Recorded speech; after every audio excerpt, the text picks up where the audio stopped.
the knee.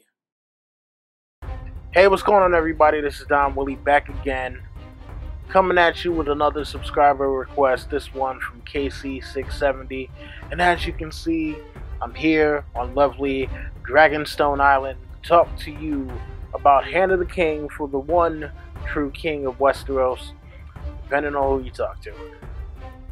So Davos Seaworth.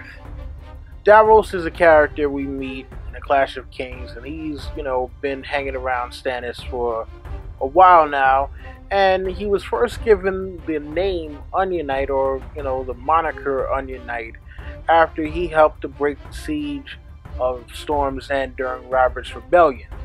Now, the reason why he was given the name Onion Knight is because when Stannis and his men were starving on Storm's End, Davos was able to smuggle through some food supplies.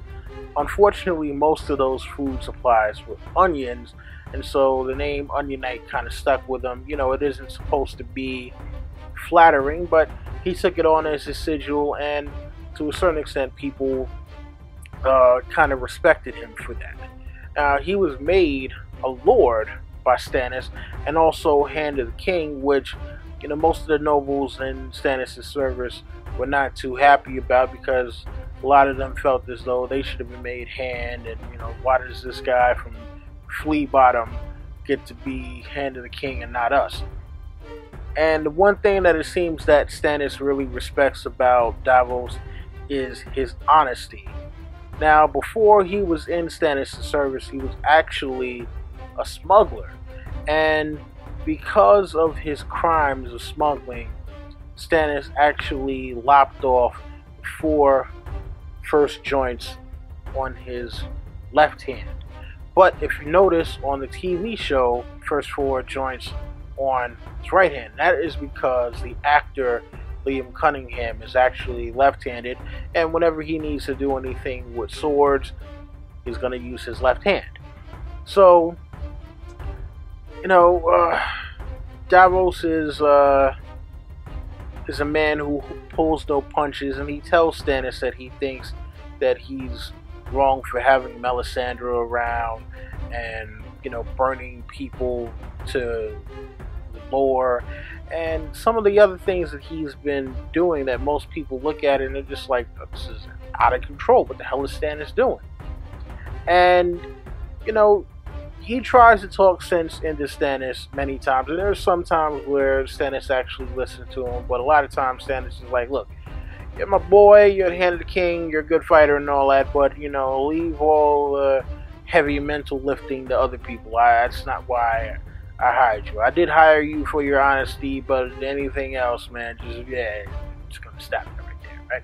Throughout the series, he's been basically sent on small missions when Stannis needed to replenish his army, and after the defeat of Blackwater Bay, that was kind of difficult for him. So he helped to come up with the idea of hiring sellswords to put in Stannis' army.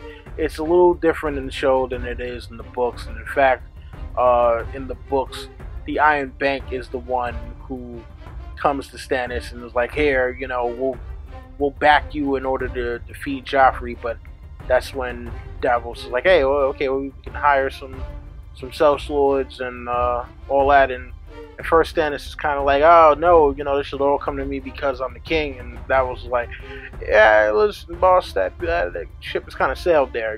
We got to do what we got to do. And he's great friends with Salladhor Saan, who's also smuggler / pirate, and to a certain extent they kind of have like a Han Solo Lando Calrissian relationship.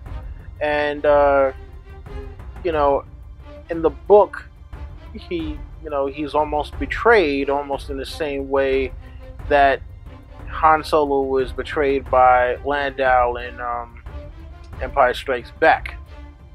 Not same exact way, but you get my meaning. Now, another difference from the show to the books is that in the show, Davos only had one son who died at Blackwater Bay, and in the books he has, I believe, 10 sons, and I think 8 of them died at Blackwater Bay.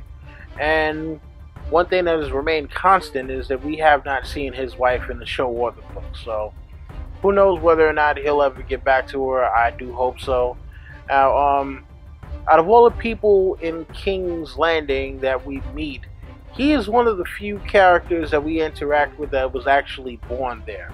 You know, you got him, Gendry, and Maester Aemon are pretty much the only three people who are originally from King's Landing that we meet in the story.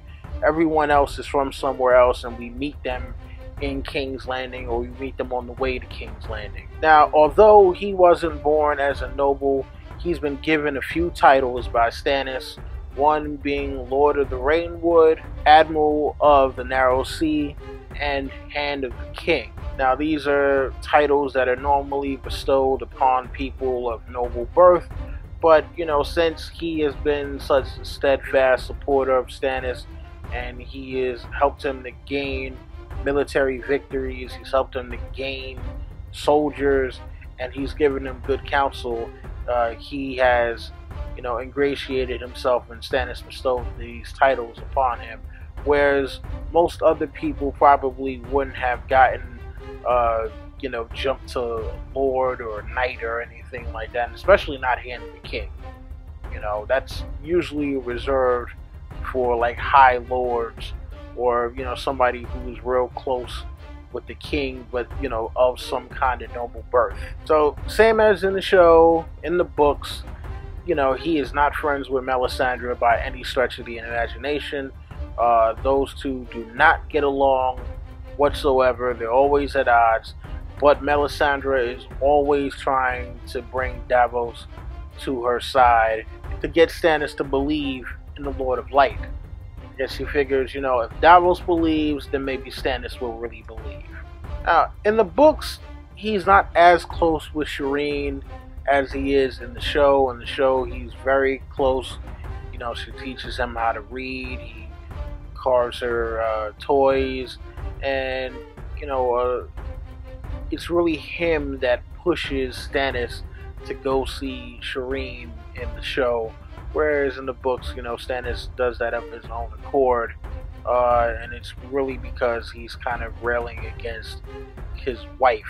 Now, in the show, unfortunately, House Baratheon is pretty much extinct after what happened with the Battle of Winterfell, and also with Stannis burning Shireen. Davos has absolutely no idea exactly, you know, the details behind what happened. And, I mean, I'm pretty sure he'll find out sooner or later. But, you know, in the show right now, he has no sworn lord. And essentially, he's pretty much an outlaw. So, you know, we have no idea what's going to happen to him, whether or not he's ever going to return back to his wife. Man, that's a tough one. But, you know, in the books, he is currently looking for Rickon Stark, because the Mandalese have sent him on that particular quest. Because they're like, hey, look, alright, well, if you happen to get Rickon, then fine, we'll go to your side, and, you know, we'll help you fight against whoever Stannis is fighting against, and we'll swear fealty directly to Stannis Baratheon. Much remains to be seen with what's going to happen to Davos, but hopefully he's one of the characters who in the end will actually get a happy ending for what it's worth with this particular story. But thank you to KC670 again for suggesting this character. This is actually one of my favorite characters in the books and also in the show as well. And, you know, hopefully something turns out good for this guy, because jeez, after the end of season 5, whoa. But anyway, you guys already know the deal. Leave me your suggestions, comments, all of that good stuff. Rate, comment, subscribe, share, tell your friends, and come back for more. That's been my time. Don Willie, I'm out.